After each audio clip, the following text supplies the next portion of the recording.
Estimados estudiantes de Administración Financiera 1, les saluda su catedrática, soy la maestra y licenciada Olga Millares.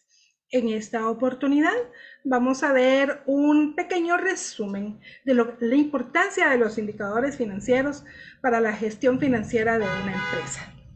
Permítanme un momento, vamos a compartir pantalla.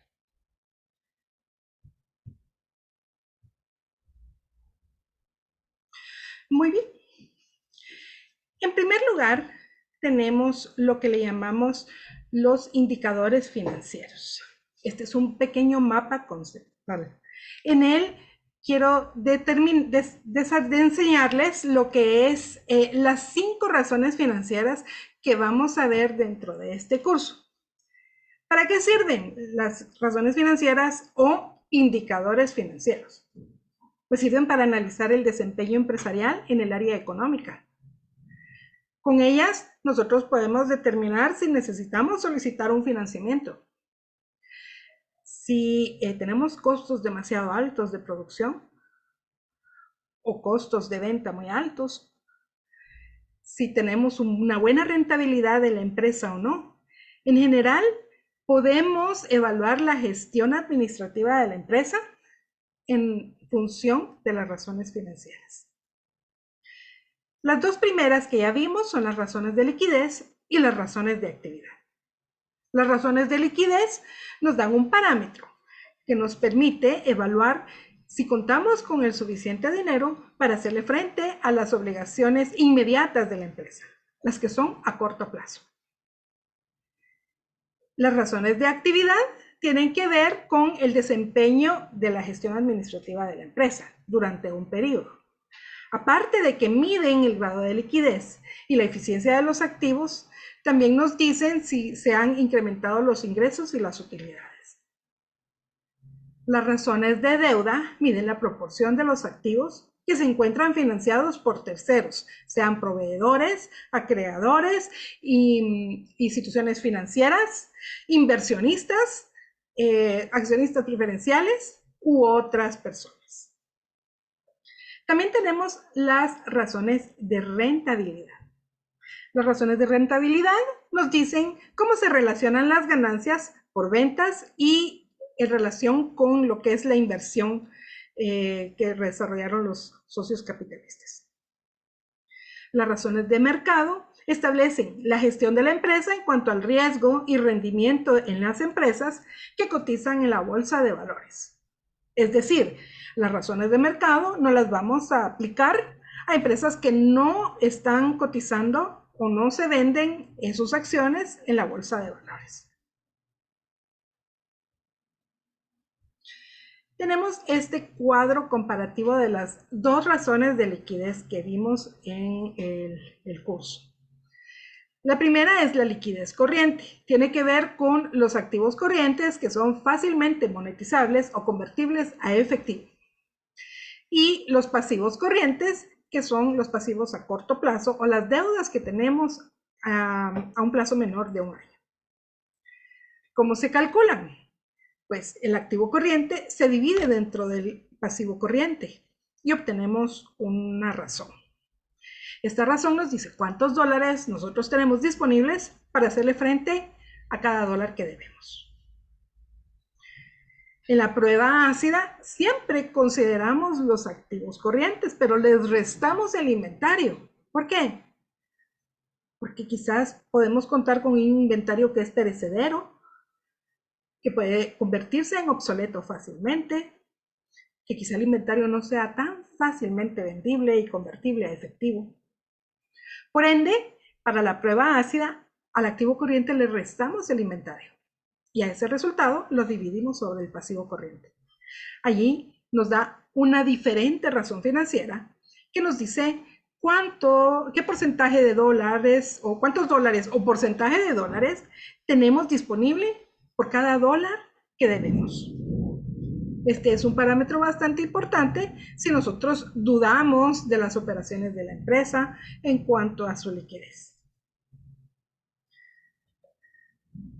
Ahora bien, en los indicadores de actividad, El concepto es que estos miden el grado de liquidez y eficiencia de la empresa para incrementar los ingresos y las utilidades. Ayudan a determinar si la empresa necesita un financiamiento operativo o no. Para ello, en la clase vimos 4 razones. La primera es la rotación de inventarios.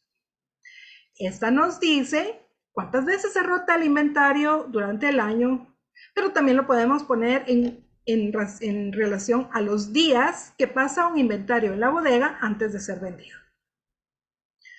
Mientras más se tarde el inventario en ser vendido, menos flujo de efectivo vamos a tener en la empresa. La razón de cuentas por cobrar nos relaciona todas aquellas ventas a crédito y la recuperación de ese dinero en el tiempo. Entonces nos dice cuánto nosotros nos tardamos en cobrarle a nuestros clientes que nos compraron al crédito. Mientras más nos tardemos en cobrarles, menos ingresos vamos a tener nosotros en el flujo de efectivo. Más dinero vamos a necesitar para el financiamiento operativo de la empresa. Entonces, es importante mantener una rotación sana de cuentas por cobrar o realizar una correcta administración de las cuentas por cobrar para que esto no se vuelva un problema financiero dentro de la empresa. También tenemos la rotación de cuentas por pagar. Esta es las veces que nosotros solventamos las deudas que tenemos a corto plazo con nuestros acreedores o proveedores. Es el tiempo que nosotros nos tardamos en pagar. Recuerden que a veces, si nos tardamos mucho en pagar, podemos tener penalizaciones, llámese intereses o cargos por mora, multas, o podemos enfrentarnos a litigios legales. Y puede verse afectada también nuestro nivel crediticio o nuestra categoría crediticia en un sistema. Tardarnos mucho en pagar puede verse como una acción no muy recomendada para nuevos proveedores que nosotros querramos tener o aquellos que tengan mejor precio. Y pueden ellos portarse de alguna manera más estrictos con nosotros o no otorgarnos ningún crédito, conociendo nuestra relación de rotación de cuentas por pagar muy extensa. Lo último que vimos es la rotación de activos totales, que indica cuántas veces la empresa sustituye sus activos totales en un año. Si la empresa no está muy bien financieramente, entonces pudiera tomar una estrategia de no rotar los activos totales durante ese año hasta que no se enderece financieramente. Ahora bien, los indicadores de deuda nos dice en qué proporción nuestros activos son financiados por terceros, llámense proveedores, acreedores, bancos. Se calcula de la siguiente forma: pasivo total sobre activo total. También tenemos un indicador de deuda que mide la capacidad empresarial para pagar los intereses de las deudas contratadas. Hace un momento les mencioné que cuando nosotros debemos dinero, a veces tenemos que pagar penalizaciones o intereses adicionales al principal que debemos. Entonces, esta razón financiera nos mide si nosotros tenemos la capacidad económica para pagar esos intereses, ya que eso es importante para la persona que nos va a brindar el crédito o el financiamiento. ¿Cómo se calcula? Utilidades antes de intereses e impuestos divididos sobre el valor de los intereses que pagamos durante el año. ¿De dónde sacamos estos valores? Del estado de resultados.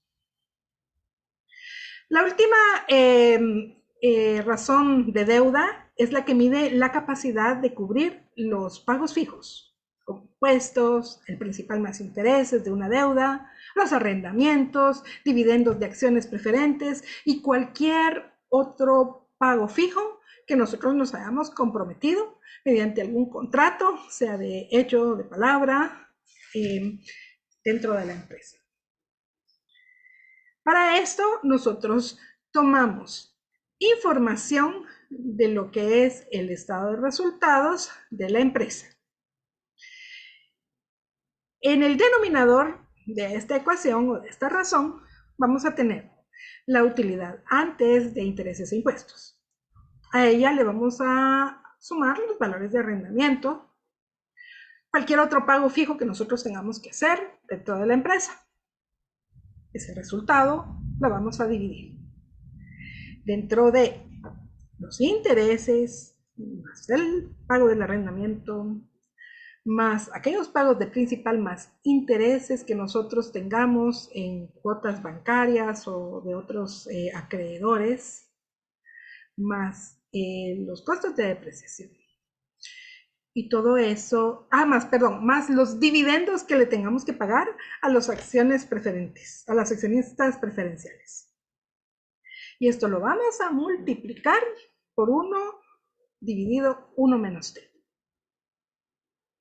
Que pues es el porcentaje impositivo que tiene esa empresa por su categoría en el país donde se estén realizando estos estados financieros. No se preocupen si ahorita no entienden muy bien, porque vamos a hacer paso a paso ejemplos con los estados financieros que tenemos para determinar los indicadores de deuda y que ustedes puedan practicar estas razones financieras y comprenderlas a cabalidad.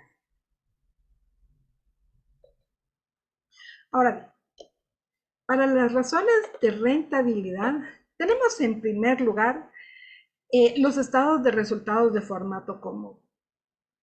¿Qué hacemos? Un estado de resultados, le vamos a hacer una operación en la cual cada uno de los renglones, elementos o líneas que componen el estado de resultados lo vamos a dividir dentro de las ventas totales. De esta manera vamos a obtener un porcentaje relacionado con las ventas. Vamos a tener un porcentaje del costo de ventas, un porcentaje de la utilidad bruta, un porcentaje de los gastos administrativos, un porcentaje de la utilidad operativa, un porcentaje de los gastos financieros, un porcentaje de los dividendos, un porcentaje de los impuestos, un porcentaje de las utilidades netas. ¿Qué nos ayuda a esto? Pues en primer lugar, visualmente es más fácil ver en porcentajes si nosotros crecimos o no crecimos que verlo con números. Porque los números a veces pueden ser engañosos. También lo podemos hacer de manera histórica. Podemos comparar entre varios años para determinar si antes tuvimos una mejor administración o una peor administración, o si se están cumpliendo los objetivos empresariales a lo largo de los años que se va haciendo la gestión administrativa. Entonces, hacer este análisis histórico nos permite también generar estrategias para el futuro. Sin embargo, también hay otras razones de rentabilidad. Entre estas tenemos el margen de utilidad bruta. ¿Esto qué mide? Es ese porcentaje que le queda a la empresa en dólares luego de pagar los productos que vendió. De igual manera, se calcula la utilidad operativa, que representa el porcentaje que le queda a la empresa en dólares luego de restarle a las ventas totales no solo el costo de lo vendido, sino que los gastos de operación. Por último, tenemos lo que es aquí donde dice concepto contemplado, es margen de utilidad neta. Desafortunadamente no lo puse en esta presentación, pero eso es lo que dice, margen de utilidad neta. Y en este caso, mire, el porcentaje que le queda a la empresa por cada dólar de ventas, luego de que ha pagado sus impuestos, los intereses, los gastos fijos, el costo de lo vendido, los gastos de operación y todos los otros gastos en los que ha incurrido esta empresa. Tenemos otras razones de rentabilidad. La primera, UPA o EPS, representa la cantidad monetaria obtenida por cada acción ordinaria que tiene la empresa. Son las utilidades por acciones, ¿verdad? Y ahí tenemos RSA o ROA, que también se conoce como RSI o ROI, según las siglas que la estén utilizando, y representa la rentabilidad que ha tenido la empresa sobre la inversión que ha realizado y mide la generación de utilidades con los activos disponibles. RSC o ROE mide el rendimiento obtenido sobre la inversión que hicieron los accionistas. De igual manera, todo esto lo vamos a hacer despacito, utilizando los estados de resultados, los balances generales. Así que no me los pierdan, ténganlos a mano para la próxima clase. Muy bien, ahora vamos a hablar de las razones del mercado. Y vamos a recordar que solo se aplican a aquellas empresas que cotizan en la bolsa de valores. En primer lugar, tenemos la razón de precio a ganancia. Aquí se relaciona el precio de la acción que tiene en el mercado con los dividendos percibidos por acción. Entonces, por ejemplo, si en el mercado ustedes consiguen la acción a $100 y reciben $1 por acción, entonces tienen una ganancia bien bajita.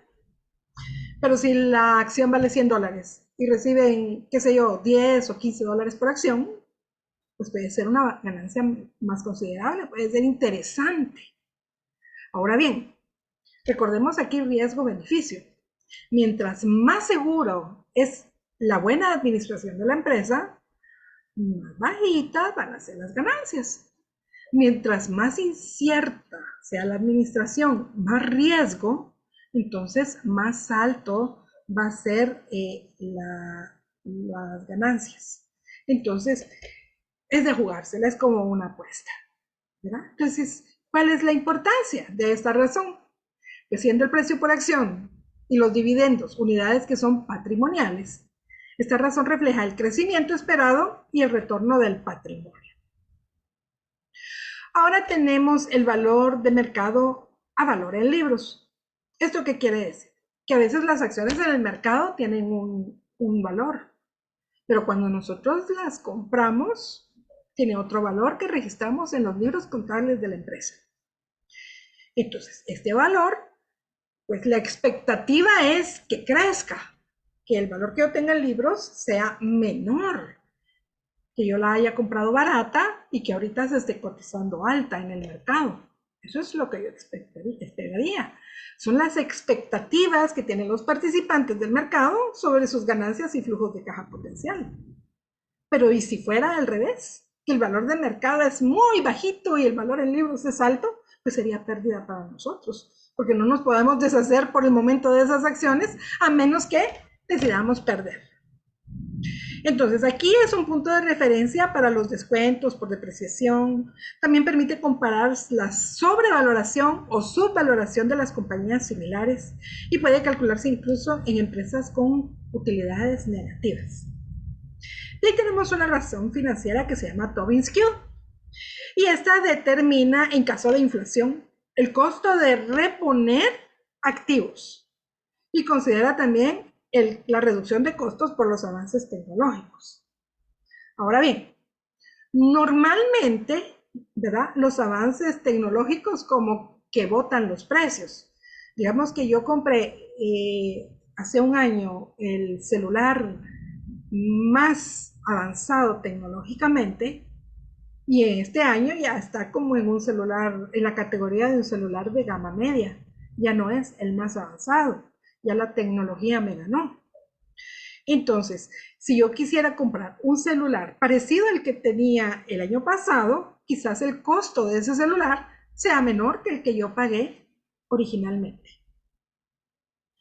Sin embargo, ahorita, en este momento coyuntural, la inflación en los costos de reposición es exagerada. Porque, digamos, que ustedes hace 3 años compraron a principio de años una computadora y les costó $700, incluyendo los programas y todo lo que necesitaba, el estuche, el cargador, monitor, impresor, todo lo que necesitaba, ¿verdad? Pero esa misma computadora a este año, con el aumento del costo de los circuitos integrados, aún con los cambios de tecnología, con el desabastecimiento mundial que hay por la pandemia COVID-19 y los altos costos del transporte, la misma computadora les puede costar $1,200 reponerla. La que antes le costó 700, ahora 1,200. Entonces aquí vemos que el factor inflación nos afecta directamente en lo que es la reposición de esos activos. Y si vamos a comprar algo igual, pues quizás sería mejor esperarnos un poquito antes de renovar el equipo. Entonces, la importancia de esta razón Tobin-Skew es si las empresas utilizan sus activos eficientemente. Entonces van a tener un valor Tobin-Skew mayor a 1. Y si no lo hacen, va a tener un valor Tobin-Skew menor que 1. Entonces, esto puede ser un factor decisivo para jalarle las orejas al administrador y decirle, mire usted, tiene que mejorar la administración de los activos, hacerla más eficiente, no podemos estar gastando por gusto. ¿Verdad? Ahora bien,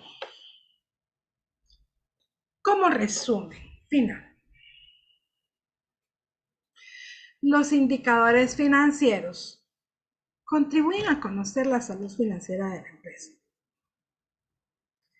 Ayudan a diagnosticar qué le está pasando en cuestión de finanzas y economía a la empresa.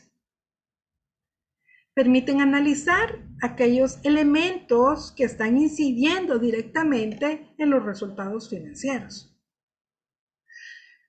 Contribuyen a desarrollar estrategias que tienen para un buen desempeño financiero. Y proveen retroalimentación a directivos, administrativos, inversionistas, accionistas, proveedores sobre la eficiencia de la administración empresarial.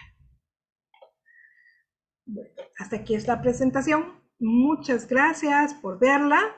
Los espero en la próxima clase sincrónica. Por favor, no fallen y tengan a mano los estados financieros, tanto del laboratorio como de la empresa Esperanza.